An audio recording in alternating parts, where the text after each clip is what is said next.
Today, I'll teach you one of my favorite things to do with Roma tomatoes. Make delicious sauce. Like most gardeners, I love growing tomatoes. There's one tomato variety that I'm guaranteed to grow every year. The Italian Roma tomato. This is one of my favorite tomato varieties because it's so versatile. You can eat it raw, you can cook with it, you can make delicious sauces out of it.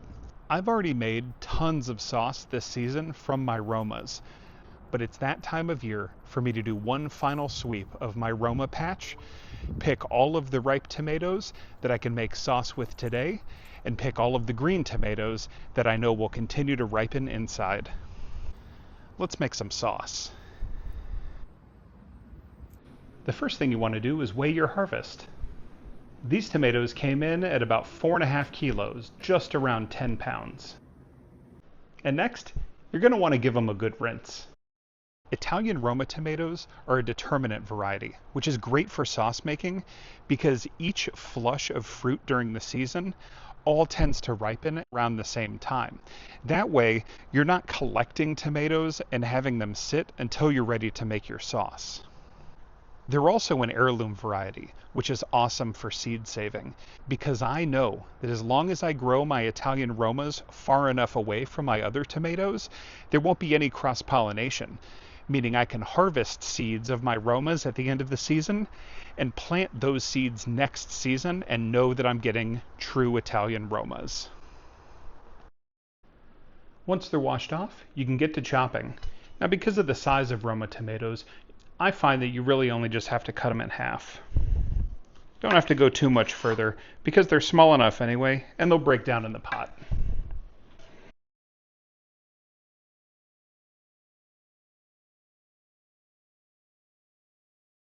For your cut tomatoes, grab a deep, heavy bottom pot that you can put them in. This is where we're going to cook them down.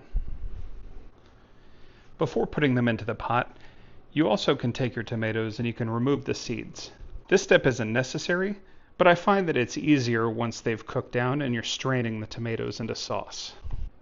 Just take a tomato half, insert a spoon into the top, and twist around. You'll pull out all the seeds, leaving the delicious meat.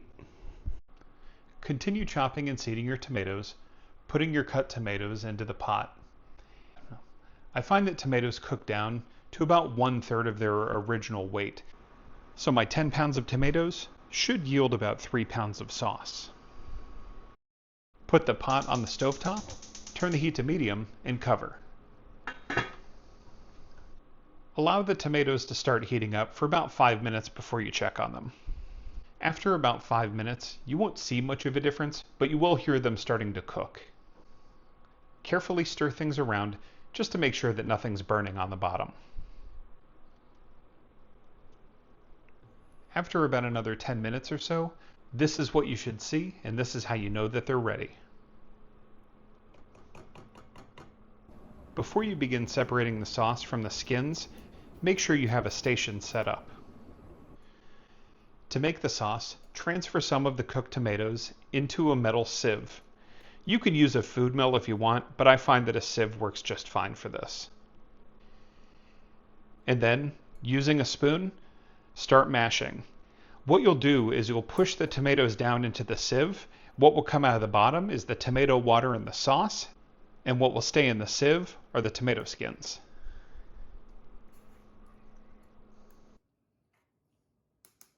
Check out that sauce as it makes its way through the sieve.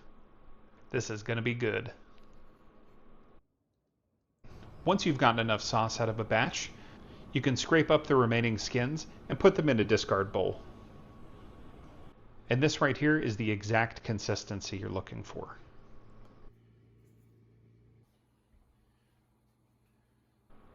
We're not done yet. Now it's time to reduce.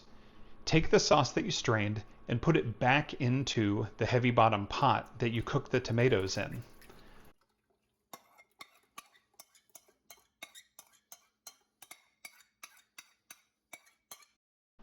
Allow this to get up to a simmer and let it cook down, reducing for, 10 to 12 minutes.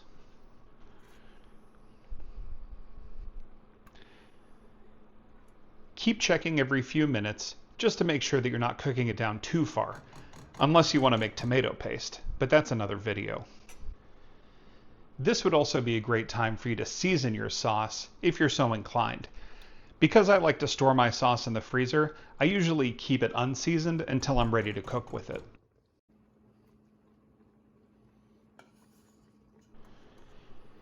And there it is. I think we're done. And this did end up yielding 3 pounds of tomato sauce. I'm going to store my first pound in a jar and put it in the fridge because I know I'm going to be using it this week. The rest I'll put into freezer bags and save for later. When saving your tomato sauce, make sure that you're following all food safety guidelines. Safety first. And now my sauce is done, ready to be made into marinara, arrabbiata, chili, pizza sauce, and more. And there you have it, fresh and delicious tomato sauce, picked from the garden no more than an hour ago.